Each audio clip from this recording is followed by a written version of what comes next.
பொதுவா நம்ம ஒரு மருத்துவ பரிசோதனைக்கு போறோம்னு வைங்க, ஒரு எக்ஸ்ரே எடுக்கிறோம். சரி. அதோட ரிசல்ட் எப்படி இருக்கும்?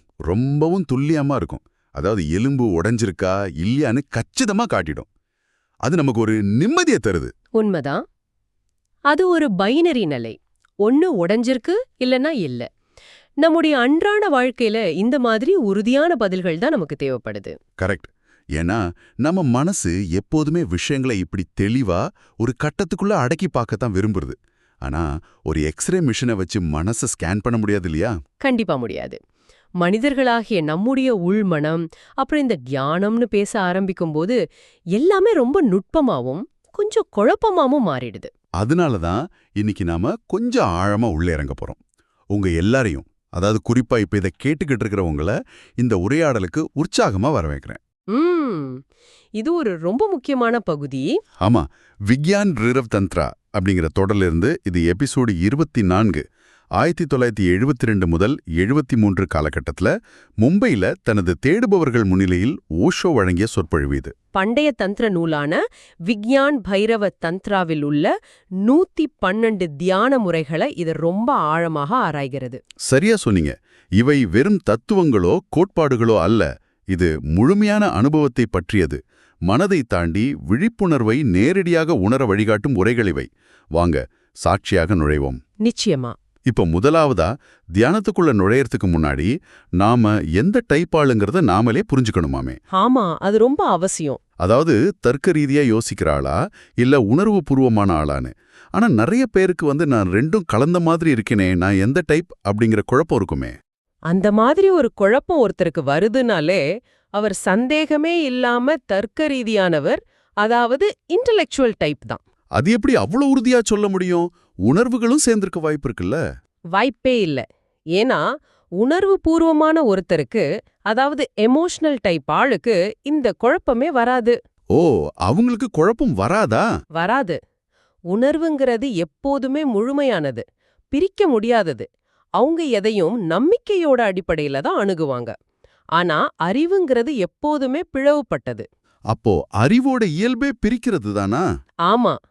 ஒரு விஷயத்த சந்தேகிக்கிறதே அறிவோட வேலைதான். நீங்க ஒன்று சந்தேகிக்கிறீங்கன்னா அந்த சந்தேகத்தையே கூட உங்களால முழுமையா நம்ப முடியாது. அதனால நான் யார் அப்படிங்கிற சந்தேகம் வந்தாலே உங்களோட அடிப்படை சுபாவம் தர்க்கம்தான். சரி, இத கொஞ்சம் விரிவாக பார்ப்போம். இது எப்படி இருக்கிறது என்றால், இடதுகை பழக்கமுள்ள ஒருவரை வலது கையால் எழுதச் சொல்லி வற்புறுத்துவது போல் இருக்கிறது. மிகச் சரியான உதாரணம். ஒருத்தரோட அடிப்படை சுபாவத்தை மாத்தவே முடியாது. உங்களுக்கு சந்தேகம்தான் அடிப்படை என்றால் நம்பிக்கையை வரவழைக்க முயற்சிப்பது வெறும் பாசாங்க ஆகிவிடும் இல்லையா? கண்டிப்பா. நீங்க ஒரு தர்க்கவாதியா இருந்துகிட்டு பக்தியோ நம்பிக்கையோ அடிப்படையா கொண்ட தியான முறைகளை முயற்சி பண்ணக்கூடாது. அது உங்களுக்கு செட் ஆகாது. உங்களை நீங்களே ஏமாத்திக்கிற மாதிரி ஆயிடும். அப்போ தர்க்கவாதிகளுக்கு தியானத்துல வழியே இல்லையா? சந்தேகம் என்பது மனதை அலைக்கழிக்கும் ஒன்று என்றுதானே நாம் நினைக்கிறோம். இங்கதான் ஒரு மிகப்பெரிய ட்விஸ்ட் இருக்கு. அந்த சந்தேகத்தையே ஒரு வாகனமா பயன்படுத்தி இறைவனே அடையலாம். என்னது, சந்தேகத்தையே வாகனமா பயன்படுத்துறதா? ஆமா. சந்தேகமே குணமா கொண்டவங்க எதையும் அரைக்குறையா சந்தேகிக்காம முழுமையா சந்தேகிக்கணும். இது ஒரு சயின்டிபிக் அப்ரோச். ஒரு விஞ்ஞானி எப்படி எதையும் எடுத்த உடனே நம்பாம பரிசோதிச்சு பார்த்து முடிவுக்கு வருவாரோ அப்படிதான் தியானத்தையும் அணுகணும். கொஞ்சம் விளக்கமா சொல்லுங்களேன். புத்தரும் மகாவீரரும் இதுக்கு மிகச்சிறந்த உதாரணங்கள். அவங்க 2 பேருமே தீவிரமான தர்க்கவாதிகள். கடவுள் இருக்கார் அப்படிங்கறத அவங்க நம்பவே இல்ல. புத்தர் 6 வருஷமா தனக்கு கிடைச்ச எல்லா தத்துவங்களையும் குருமார்களையும் ஏன் தன் சொந்த புலன்களையுமே சந்தேகிக்க ஆரம்பிச்சார். ஆனா புத்தர் அந்த சந்தேகத்தையே ஒரு ஆயுதமாக பயன்படுத்தி தன்னிடம் எஞ்சியிருந்த அனைத்தையும் சுட்டெரித்து விட்டார் என்பது வியப்பாக இருக்கிறது. அவர் எதையும் விட்டு வைக்கல, எல்லாத்தையும் நிராகரிச்சார். ஆனா கடைசியில ஒரு புள்ளி வந்துச்சு. எல்லாமே பொய்னு தள்ளிட்டே போகும்போது கடைசியா ஒண்ணு மிஞ்சும். அந்த மிஞ்சுற விஷயம் என்ன? அது என்னன்னா, அந்த சந்தேகம் எழ காரணமா இருக்கிற நான் அப்படிங்கிற அந்த விழிப்புணர்வு. வீட்ல இருந்துகிட்டே நான் வீட்ல இல்லைன்னு ஒருத்தரால சொல்ல முடியுமா? கண்டிப்பா முடியாது. அதுபோல சந்தேகிக்கும் தன்னை அவரால் சந்தேகிக்க முடியல.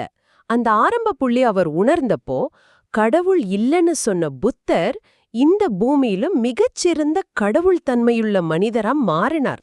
இதுதான் அறிவோட உச்சக்கட்டம்னு சொல்லலாம். ஓகே, இது இன்டெலெக்சுவல் பாதை. அப்போ உணர்வுபூர்வமான ஆட்களுக்கு என்ன வழி? அவங்களுக்கு தேவையானது முழுமையான நம்பிக்கை மட்டும்தான்.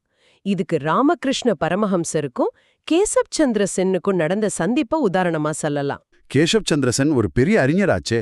ஆமா, வங்காளத்தோட மிகச்சிறந்த தர்க்கவாதி அவர். படிப்பறிவே இல்லாத ராமகிருஷ்ணரை வாதத்துல தோக்கடிக்க வந்தார். கடவுள் இல்லங்கிறதுக்கு அவர் அடுக்கடுக்கான லாஜிக்கான வாதங்களை முன்வைத்தார். அப்போ ராமகிருஷ்ணர் என்ன பண்ணார்? அவர் லாஜிக்கா பதில் சொன்னாரா? அதான் இல்ல. ராமகிருஷ்ணர் என்ன பண்ணார் தெரியுமா? அந்த வாதங்களை கேட்டு சந்தோஷத்துல நடனமாட ஆரம்பிச்சிட்டார். என்னது? வாதத்தை கேட்டு நடனமாடினாரா? லாஜிக்கான வாதங்களுக்கு பதில் சொல்ல முடியாம அவர் அப்படி பண்ணாரா? இல்ல, அவரு லாஜிக்க மீறிய ஒரு தளத்துல இருந்தாரு. சென் கிட்ட சொன்னாரு, உன்னோட அறிவை பாக்கும்போது எனக்கு கடவுள் மேல இருக்கிற நம்பிக்கை இன்னும் அதிகமாகுதுன்னு. ஓ, அந்த அளவுக்கு அவர் தெளிவா இருந்திருக்காரு. ஆமா, உன்ன போல ஒரு மாபெரும் அறிவாளிய இறைவனால் மட்டுமே படைக்க முடியும் அப்படின்னு சொன்னாரு. சென் தன்னுடைய தர்க்கத்தால் அவரை வெல்ல நினைச்சார். ஆனா ராமகிருஷ்ணர் தன்னுடைய அன்பால அவரை தோற்கடிச்சிட்டார். கேட்கவே ரொம்ப ஆச்சரியமா இருக்கு. ஆனா நாம பிறக்கும் போதே ஒரு குறிப்பிட்ட மதம், குறிப்பிட்ட நம்பிக்கையோட தானே பிறக்கிறோம். அப்போ நம்மோட சுபாவத்தை அந்த வளர்ப்பு மாத்திராதா? நீங்க சொல்றது வளர்ப்பு முறை, அதாவது கண்டிஷனிங். நாம பிறக்கும்போது எந்த மதத்தோடும் பிறக்கறதில்ல. குழந்தை பருவத்துல இருந்தே நாம மூளைச்சலவை செய்யப்படுறோம். இது எப்படி வேலை செய்யுது? இது எவ்வளவு ஆழமானதுங்கிறதுக்கு பெட்ராண்ட் ரசல் அப்படிங்கிற மாபெரும் அறிஞரோட வாழ்க்கையே சொல்லலாம். அவர் ஒரு தீவிர தர்க்கவாதி. அறிவுபூர்வமா யோசிச்சு பார்க்கும்போது இயேசுவை விட புத்தர் தான் ரொம்ப உயர்ந்தவரா அவருக்கு தெரிஞ்சது. அப்புறம் என்ன, அவர் புத்தரை ஏத்துக்கிட்டாரா? அதுதான் இல்ல. அறிவு என்னதான் புத்தரை சரின்னு சொன்னாலும் அவரோட மனசின் ஆழத்துல அவர் வளர்ந்த கிறிஸ்தவ வளர்ப்பு மனதின் ஆழத்துல இயேசுவையே பெரியவராக காட்டியது. சின்ன வயசுல நம்ம ஆழமா நம்பின விஷயங்களை அறிவுபூர்வமா உடைக்கிறது ரொம்ப கஷ்டம்தான் போல இருக்கு. ஆமா, இப்படி மூளைச்சலவை செய்யப்பட்ட மனச கடந்து போறதுதான் உண்மையான தியானம்.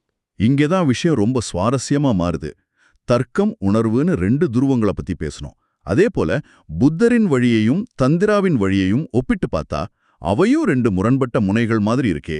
சரியா கவனிச்சிங்க. புத்தர் எப்பவுமே மரணம் அப்படிங்கிற முனையின் மீது தன் கவனத்தை செலுத்துறார். ஆனா தந்திரா வாழ்வின் தொடக்கமான காமத்தின் மீது தன் கவனத்தை செலுத்துது. 2ம் வெவ்வேற மாதிரி தெரிஞ்சாலும் 2ம் தேடுவது மரணமில்லா பேர்வாழ்வதான் இல்லையா? ஆமா, எக்ஸாக்ட்லி. இத புரிஞ்சுக்க எனக்கு ஒரு உதாரணம் தோணுது. நாம் ஒரு அறையிலிருந்து வெளியே குதிக்க வேண்டும் என்றால் அறையின் எந்த மூலையிலாவது நின்று கொண்டுதான் குதிக்க முடியும். அறையின் நடுவிலிருந்து வெளியே குதிக்க முடியாது. ரொம்ப ஆழமான உதாரணம்.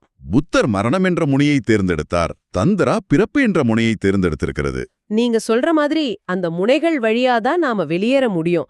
ஆனா பிராக்டிக்கலா பார்த்தா காமமும் மரணமும் ஆழமாக பின்னி பிணைந்தவை. எந்த காமத்தின் மூலம் நாம உருவானோமோ அதுக்குள்ளேயே மரணமும் ஒழிஞ்சிருக்கு. இது இயற்கையிலேயே நாம பார்க்க முடியுமா? கண்டிப்பா. ஆப்பிரிக்கால இருக்கிற ஒரு சிலந்தி வகையில ஆண் சிலந்தி பெண் சிலந்தியோட உறவு கொள்ளும் போதே பெண் சிலந்தியால் உண்ணப்பட்டு இறந்து விடுகின்றன. முதல் உடலுறவே மரணமாகி விடுகிறது. கேட்கவே கொஞ்சம் பகீர்னு இருக்கு. காமத்துக்கும் மரணத்துக்கும் இப்படி ஒரு தொடர்பா? ஆம், இயற்கை அப்படிதான் இயங்குது. மனித மனசுக்கும் இது ஆழமா தெரியும். காமத்திலிருந்து பிறந்தா மரணம் நிச்சயம்ங்கிற உண்மைய மனித சமூகம் உள்ளுணர்வா உணர்ந்து வச்சிருக்கு. அதனாலதான் பல மதங்கள்ல இத மறைமுகமா சொல்றாங்களா? ஆமா, இதனாலதான் இயேசு கன்னித்தாய்க்கு பிறந்தார் என்ற கற்பிதம் உருவாக்கப்பட்டது. ஏன்னா காமத்தின் மூலம் பிறந்தால் அவருக்கு நிச்சயம் மரணம் உண்டு. எனவே மரணத்தை வென்றவர் என்பதை காட்டவே காமமின்றி பிறந்தார் என்ற தொன்மம் தேவைப்பட்டது. ஒரு நிமிஷம், இது கொஞ்சம் சென்சிட்டிவான டாபிக் ஆச்சே. இதை கேட்டு சிலர் கோவப்பட வாய்ப்பு இருக்கு. நாமே இங்க மத நம்பிக்கைகளோட சரி தவறுகளை பத்தி விவாதிக்க வரல. மனித மனத்தோட சைக்காலஜிய பத்தி தான் பேசுறோம். ஒருத்தர் மரணத்தை வென்று உயிர்த்தெழுந்தான்னு சொல்லணும்னா அவர் சாதாரண காமத்தின் மூலம் பிறந்திருக்க கூடாதுங்கிற ஒரு தேவை மனித மனசுக்கு இருக்கு. அப்போ இதோட அர்த்தம் என்ன? நமது காலாவதி தேதி நமக்கு தெரியாத வரைக்கும் தான் நாம் நிம்மதியாக இருக்கிறோம் என்ற அர்த்தமா? 100க்கு 100 உண்மை. மரணம் என்பது ஏதோ எதிர்காலத்துல நடக்கும் விஷயம்னு நாம் நம்புறோம். மரணம் நிச்சயம் என்று தெரிந்தவுடன் வாழ்வின் மீதான பற்று தானாகவே கழன்று விடுகிறது. ஆமா, இத விளக்க அமெரிக்க இளையனை மணந்த இந்திய பெண்ணின் கதைய பாப்போம். அந்த இளைஞனுக்கு புற்றுநோய், இன்னும் சில வருடங்கள் தான் வாழ்வான் என தெரிந்ததும் அவளோட பிடிவாதமாக திருமணம் செய்தாள். அந்த பொண்ணோட காதல் ரொம்ப ஆழமானது இல்லையா? ஆனா தியாகியாக ஒரே நொடியில் இறந்து விடலாம், அதற்காக வாழ்வது மிக கடினம். கல்யாணம் முடிஞ்ச சில நாட்கள்லயே அந்த பொண்ணுக்கு ஒரு பெரிய சிக்கல் வந்துச்சு. அவளால அந்த பையனை இயல்பா காதலிக்க முடியல. ஏன்? அவங்க விரும்பித்தானே கல்யாணம் பண்ணிக்கிட்டாங்க. ஏனெனில் அவர்களுக்கு நடுவில் மரணம் ஒரு மூன்றாம் நபராக எப்போதும் நின்று கொண்டிருக்கிறது. ஒவ்வொரு முறை அவனை பார்க்கும்போதும் அவனுக்கு சீக்கிரமே சாவு வரப்போகுதுங்கிற உண்மை அவளை வதச்சுது. அது யோசிக்கும் போதே ஒரு விதமான நிசப்தம் தோணுது. மரணம் நம்ம பக்கத்துல இருக்குன்னு தெரிஞ்சா நம்மால இயல்பா இருக்க முடியாது. இந்த மரண பயத்தை அப்போ எப்படித்தான் தாண்டி வர்றது? மரணத்தை நேருக்கு நேர் சந்திக்கிறது தான் ஒரே வழி. ஓஷோ அவரோட சிறு வயசுல நடந்த ஒரு சம்பவத்தை பகிர்ந்திருக்கார். அவருக்கு 7, 14 மற்றும் 21 வயதில் மரணம் சம்பவிக்கும் என ஜோதிகர் கணித்திருந்தார். ஓ, சின்ன வயசுல எப்படி ஒரு கணிப்பா? ஆமா, அவருக்கு 7 வயசா இருக்கும்போது அவரோட தாத்தா இறந்துட்டார். அந்த மரணத்தால் 7 வயதில் 3 நாட்கள் சாப்பிடாமல் மரணத்தை உணர்ந்தார். 7 வயசு குழந்தையா? வீட்ல யாரும் ஒன்னும் சொல்லலையா? அந்த வயசுல மரணத்தை எப்படி புரிஞ்சுக்க முடியும்? வீட்ல இருக்கிறவங்க பயந்தாங்க தான். ஆனா அவர் அந்த சாப்பிடாத 3 நாட்கள்ல தன்னோட உடம்பு எவ்ளோ பலவீனமாகுதுன்னு கவனிச்சார். அப்ப அவருக்கு ஒரு உண்மை உரைத்தது. மரணம்ங்கிறது இந்த உடலுக்கு தானே தவிர உள்ள இருக்கிற தனக்கு இல்லைன்னு உணர்ந்தார். ரொம்ப வியப்பா இருக்கு. அப்புறம் 14 வயசுல என்ன நடந்துச்சு? 14ஆம் வயதில் ஒரு பாழடைந்த கோயிலில் 7 நாட்கள் தனியாக காத்து கிடந்தார். ஒரு பாழடைந்த கோயில்ல, அதுவும் தனியா? நிஜமாவே பயம் வராதா? அங்கே என்னதான் ஆச்சு? அவர் மரணத்தை முழுமையா ஏத்துக்க தயாராகிவிட்டார். அவர் அங்க படுத்திருந்தப்போ ஒரு பாம்பு அவர் மீது ஊர்ந்து சென்றது. ஈக்கள் மோய்த்தன. ஐயோ, அத கேட்கவே பயமா இருக்கு. ஆனா அவர் அசையல. மரணத்தை முழுமையாக ஏற்றுக்கொண்டவுடன் பயம் மற்றும் எரிச்சல் மாயமாகி ஒரு ஆழமான அமைதி அவருக்குள் உருவானது. உடலை தாண்டி தனக்குள் இருக்கும் மரணமில்லாத ஒரு சாட்சியை அவர் உணர்ந்தார் இல்லையா? சரியா சொன்னீங்க. இது கேட்கறதுக்கு ரொம்ப இன்ஸ்பைரிங்கா இருக்கு. ஆனா பிராக்டிக்கலா பார்த்தா நாம எப்படி இந்த மரண உணர்வை ஒரு தியான முறையாக மாற்றுவது? அதுக்கு தியானம் என்பது முழுமையான செயலற்ற நிலை அப்படிங்கறத புரிஞ்சுக்கணும். உடல் என்பது வெளி உலகத்துடன் தொடர்பு கொள்ளும் ஒரு பாலம். அந்த பாலம் உடைந்தால் ஆற்றல் உள்நோக்கிப் பாயும். தியானத்தின் போது உடல் இறந்து விட்டதாக கற்பனை செய்ய வேண்டும். ஒரு நிமிஷம், ஏன் உடம்பு செத்து போச்சுன்னு நான் கற்பனை செய்யறதால மட்டும் என்ன நடந்துற போது? கற்பனை எப்படி நிஜமாகும்னு நீங்க நினைக்கலாம். மனசுக்கும் உடம்புக்கும் இருக்கிற தொடர்பு ரொம்ப ஆழமானது. ஒரு குழந்தைய ஹிப்னோட்டிசம் செய்து சாதாரண குளிர்ந்த கல்ல நெருப்பு துண்டு என்று கையில் வைத்தால் என்ன ஆகும்னு நினைக்கிறீங்க? என்னாகும்? குழந்தை பயந்து கல்லு கீழே போட்டுருமா? குழந்தையின் உடல் நிஜமாகவே தீக்காயம் பட்டது போல் சுருங்கி அலறும். மனம் கற்பனை செய்ததை உடல் நிஜமாகவே நிகழ்த்தி காட்டும். நம்பவே கஷ்டமா இருக்கு. ஒரு சாதாரண எண்ணம் எப்படி உடம்புல நிஜமான காயத்தை உருவாக்க முடியும்? கண்டிப்பா சாத்தியம். மூளைக்கு நிஜத்திற்கும் ஆழமான கற்பனைக்கும் வித்தியாசம் தெரியாது. அதேபோல உடல் இறந்து விட்டதாக கற்பனை செய்தால் நீங்கள் உங்கள் உடலின் மையத்திலிருந்து உங்களை ஒரு சாட்சியாக பார்ப்பீர்கள். அதாவது ஹார்ட் சென்டர்ல இருந்து பாப்போமா? ஆமாம். அப்போது இந்த உடல் இறக்கலாம், ஆனால் உள்ளே பார்க்கும் நான் ஒருபோதும் இறக்க மாட்டேன் என்ற மரணமில்லா நிலை புரியும். இது கேட்பதற்கு சாதாரணமாக தெரிந்தாலும் எவ்வளவு ஆழமான விஷயம். வெளியுலக சத்தங்கள் அடங்கும்போதுதான் நமக்குள்ளே இருக்கும் அந்த அமைதியான மெல்லிய இசையை நம்மால் கேட்க முடிகிறது. மிக அருமையான வார்த்தைகள். ரொம்ப அருமையா சொன்னீங்க. தர்க்கவாதிகளுக்கு சந்தேகம் எப்படி ஒரு பாதையோ, அதேபோல மரணத்தை கற்பனை செய்வதும் ஒரு மாபெரும் தியான பாதைங்கிறத நாம ஆழமா புரிஞ்சுக்க முடிஞ்சது. நிச்சயமா. இப்போ இதை கேட்டுக்கிட்டு இருக்கிற உங்களுக்கு ஒரு இறுதி சிந்தனை. அடுத்த முறை நீங்கள் கண்ணாடியை பார்க்கும்போது உங்களை கேட்டுக்கொள்ளுங்கள், நீங்கள் பார்ப்பது உங்களின் உடலையா அல்லது அந்த உடலின் உள்ளே இருந்து வேடிக்கை பார்க்கும் அந்த மரணமில்லாத சாட்சியையா? சிந்தித்து பாருங்கள். இவ்வளவு நேரம் கேட்டதுக்கு ரொம்ப நன்றி. இந்த Tamil voice reads channel monetisation இல்லாம தான் நடக்குது. இந்த ஆடியோ புத்தகம் உங்களுக்கு பயன் தருது என்று நினைத்தால் இந்த முயற்சி தொடர்ந்து போக உங்க ஆதரவு மிகவும் உதவும். என்னுடைய இந்த முயற்சிக்கு நன்கொடை அளிக்க விருப்பம் இருந்தால் டிஸ்கிரிப்ஷன்ல கொடுக்கப்பட்டுள்ள UPI ID மூலம் வழங்கலாம். உங்களால் முடிந்த அளவு போதும். சிறிய ஆதரவும் பெரிய உதவிதான். இந்த வீடியோ உங்களுக்கு பயனுள்ளதாக இருந்தால் சப்ஸ்கிரைப் பண்ணுங்க, மற்றவர்களுக்கும் பகிர்ந்து கொள்ளுங்கள். இந்த கருத்துக்கள் அவர்களுக்கும் தேவையாக இருக்கலாம். லைக் பண்ணுங்க, உங்க கருத்துக்களை கமெண்ட்ல பகிருங்க. மனப்பூர்வமான நன்றி.